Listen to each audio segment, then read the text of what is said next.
On the night of July 25, 1956, the luxury Italian ocean liner Andrea Doria was nearing the end of its transatlantic voyage to New York when it collided with the Swedish passenger ship Stockholm in dense fog off the coast of Nantucket.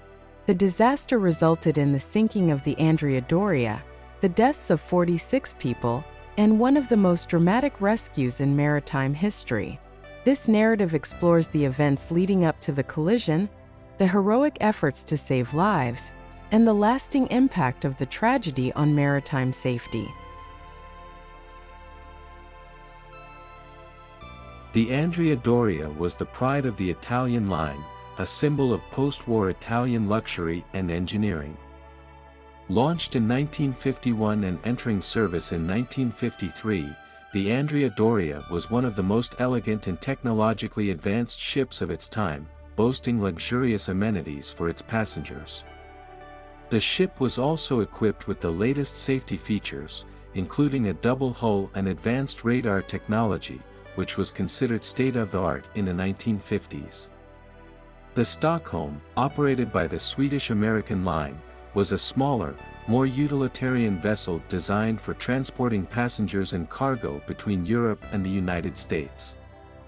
Launched in 1948, the Stockholm was also equipped with radar, but unlike the Andrea Doria, it was designed for economy rather than luxury. On July 17, 1956, the Andrea Doria departed from Genoa, Italy, on what was to be a routine transatlantic crossing to New York City. The ship carried 1,706 passengers and crew, including many prominent figures and families.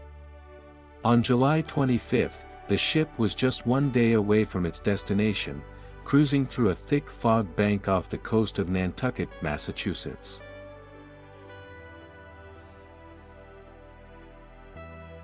At approximately 11:10 p.m. on July 25, 1956, the Andrea Doria and the Stockholm collided in what would become one of the most infamous maritime disasters of the 20th century. The collision occurred despite the fact that both ships were equipped with radar, which should have enabled them to detect and avoid each other. However, a series of miscommunications, misjudgments, and navigational errors led to the disaster. The Andrea Doria was traveling at a high speed through the fog, relying on its radar to navigate. The ship's captain, Piero Calamai, was aware of the nearby Stockholm but believed he could safely pass it. Meanwhile, the Stockholm's third officer, Johan Ernst Karstens Johansson, misinterpreted the Andrea Doria's course, thinking the ships would pass each other safely on opposite sides. In reality, the two ships were on a collision course. At the last moment, both ships attempted to change course to avoid a collision, but it was too late. The Stockholm's icebreaker bow sliced into the starboard side of the Andrea Doria, penetrating several decks and causing severe damage.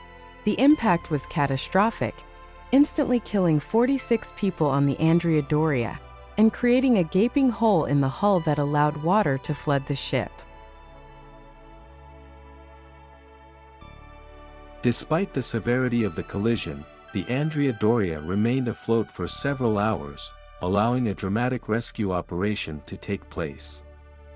The crew immediately began evacuating passengers, but the damage to the ship made launching the lifeboats difficult. Due to the list caused by the flooding, many of the lifeboats on the port side could not be lowered, leaving only those on the starboard side available. The Stockholm, despite being heavily damaged, remained seaworthy and played a crucial role in the rescue efforts. The ship's crew quickly launched their lifeboats and began rescuing passengers from the Andrea Doria. Other ships in the area, including the Isle de France, a French ocean liner, responded to the distress calls and joined in the rescue operation. The rescue efforts were a remarkable success, with over 1,660 passengers and crew members from the Andrea Doria being safely evacuated. Many of the survivors were taken aboard the Isle de France, which provided medical care and comfort as the passengers made their way to New York. The last lifeboat left the Andrea Doria at approximately 5:30 a.m. on July 26, just before the ship finally capsized and sank into the Atlantic Ocean.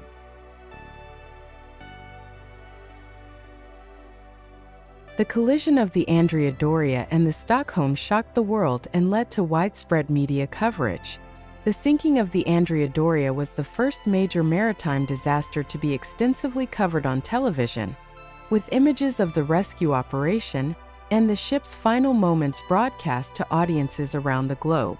In the aftermath of the disaster, investigations were launched to determine the causes of the collision. The inquiry revealed that both ships had made critical errors in navigation and communication, leading to the tragedy.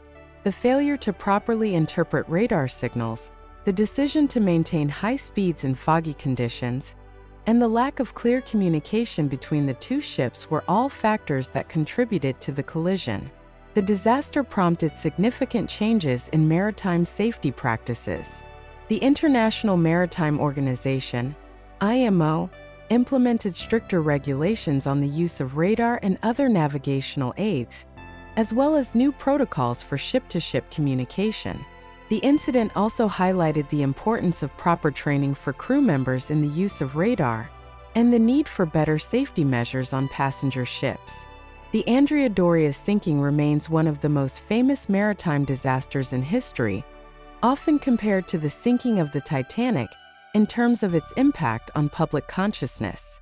The ship's wreck, lying at a depth of 240 feet, has since become a popular site for deep-sea divers, though it is also considered one of the most dangerous dive sites in the world due to the strong currents and deteriorating condition of the wreck. The legacy of the Andrea Doria disaster extends beyond the improvements in maritime safety. The story of the collision and the heroic rescue efforts continues to captivate the public, serving as a reminder of the dangers of the sea and the importance of vigilance and preparedness in preventing future tragedies.